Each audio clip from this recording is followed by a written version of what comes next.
9 नं नाहरबारि गामि बाथौ आफादनि आरज हानजायानो बे गथ'खौ बरायदोंमोन आरो लोगोसे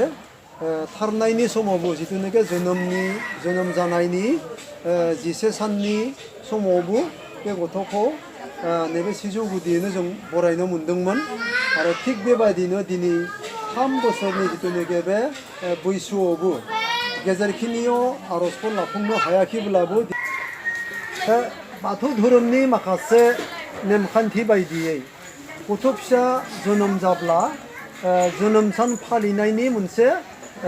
गोदो गोदायनिफ्राय हुदा गैया दाबो गोथार मैखुनाव बेखौ फालिनायनि मोनसे थि गरन्थ गैया नाथाय न'खरा जुदि गथ'नि माबा मोनसे मोजांखौ हास्थायनानै गामिनि रायजो राजाखौ लिंथुमनानै आफा इसोर बोराइ बाथौनि बे नैबे दिदोम बावसालिनि सिजौ गुदियावहा आलारि बाथि बिहुफिना सावनानै बे जोनोम जानाय बे गथ'नि मोजांनि थाखाय जुदि फोसावनानै आरज गाबोब्ला हयथ' बे खान्थिया गैयाब्लाबो बे माने बाथौ धोरोमनि नेमखान्थिनि सिङावनो गोलैनाय हिसाबै माने बे बेखौ मावनाय जायो किसुमान समाव दा बे